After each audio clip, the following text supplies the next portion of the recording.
warahmatullahi wabarakatuh. Perkenalkan, kami dari kelompok 7 akan membahas topik Industri 4.0, teknologi dan transformasi digital. Sebelumnya, perkenalkan, saya Ameliana Fatalita dari tim Pro dengan NIM D602-351.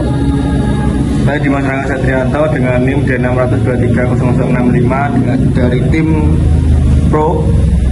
Saya Amelia Karisma Permata dengan NIM D623-0015 dari tim Kontra.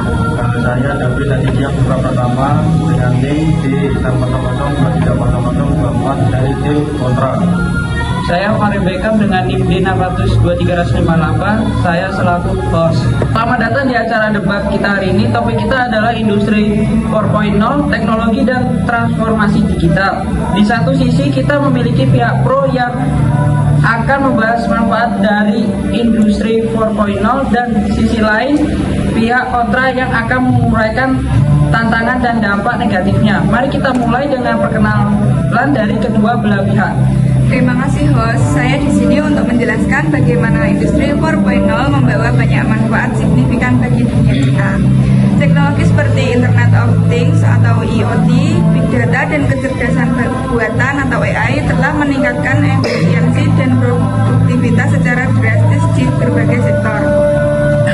Terima kasih host. Saya di sini untuk menunjukkan sisi lain dari Industri 4.0, terutama terkait dampak negatifnya seperti pengangguran yang meningkat dan ketidaksetaraan sosial yang semakin besar akibat otomatisasi dan transformasi digital. Baiklah, mari kita mulai dengan pihak pro. Apa manfaat utama dari Industri 4.0? Industri 4.0 memungkinkan peningkatan efisiensi operasional dengan mengoptimalisasi proses yang sebelumnya memerlukan intervensi manusia. Misalnya, penggunaan robotik dalam manufaktur dapat mengurangi kesalahan dan meningkatkan produksi. Dan itu, teknologi ini memungkinkan perusahaan untuk melakukan analisis data yang lebih mendalam, membantu mereka membuat keputusan bisnis yang lebih tepat.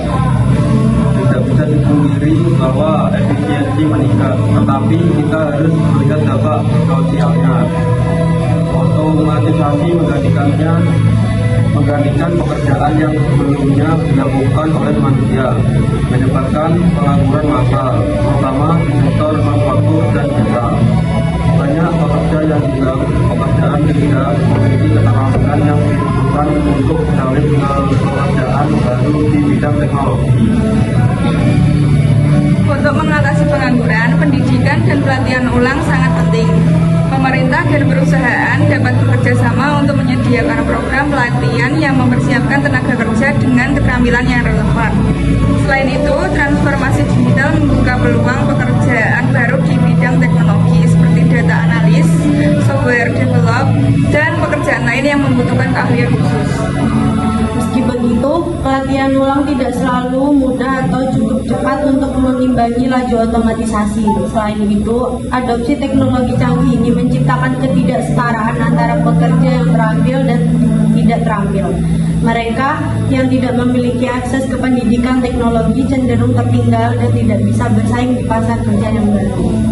Bagaimana dengan dampak terhadap pelanggan dan pasar? Apakah ada manfaat dari segi ini? Pelanggan mendapatkan manfaat besar dari personalisasi produk dan layanan yang lebih baik. Dengan analisis data yang tepat, perusahaan dapat memprediksi tren pasar yang menyesuaikan produksi mereka dengan cepat. Ini tidak hanya meningkatkan kepuasan pelanggan, tetapi juga memungkinkan perusahaan untuk lebih responsif terhadap perubahan kebutuhan pasar. Namun, ada risiko besar terkait keamanan data dan privasi. Dengan semakin banyak data yang dikumpulkan, risiko pelanggaran data dan penyalahgunaan informasi pribadi meningkat. Ini bisa merusak kepercayaan konsumen dan membawa dampak hukum yang serius bagi perusahaan. Keamanan data memang penting dan perusahaan perlu berinvestasi dalam sistem keamanan yang canggih serta mengikuti regulasi yang ketat untuk melindungi data pelanggan. Selain itu, dengan teknologi blockchain dan enkripsi yang lebih baik, data pelanggan bisa lebih aman dari sebelumnya. Meskipun demikian, pelanggaran data tetap menjadi ancaman nyata. Beberapa insiden besar telah menunjukkan bahwa bahkan setiap setiap sistem keamanan terbaik pun bisa ditembus. Ini menimbulkan pertanyaan etis tentang sejauh mana kita harus mengorbankan privasi demi efisiensi dan kenyamanan.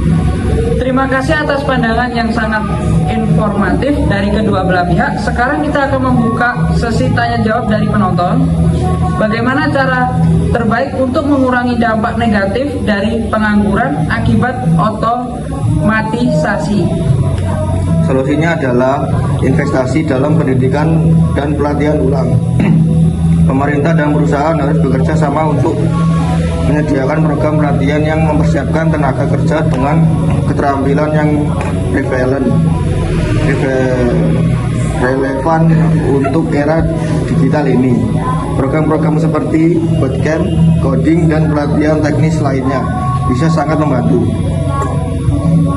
Selain pelatihan, kita juga perlu mempertimbangkan kebijakan perlindungan sosial seperti pendapatan dasar universal atau UPI untuk membantu mereka yang terdampak oleh otomatisasi. Ini bisa memberikan jaring pengaman sementara mereka mencari pelatihan atau pekerjaan baru. Apa yang bisa dilakukan untuk melindungi privasi data di tengah kemajuan teknologi ini? Penting untuk mengembangkan regulasi yang lebih ketat terkait perlindungan data dan memastikan bahwa perusahaan mematuhi standar keamanan yang tinggi. Selain itu, edukasi kepada konsumen tentang pentingnya privasi data dan cara melindungi informasi pribadi mereka juga sangat diperlukan. Setuju, regulasi yang ketat dan transparansi dari perusahaan sangat penting. Selain itu, inovasi teknologi seperti blockchain bisa digunakan untuk meningkatkan keamanan data dan membuat pelanggaran data lebih sulit dilakukan. Terima kasih kepada semua peserta atas partisipasi dan pandangan yang luar biasa. Kita telah mendengar berbagai manfaat dari industri 4.0 serta tantangan yang harus kita hadapi bersama. Sampai jumpa di kesempatan berikutnya. Sekian dari kelompok kami, mohon maaf jika ada salah kata. Wassalamualaikum warahmatullahi wabarakatuh.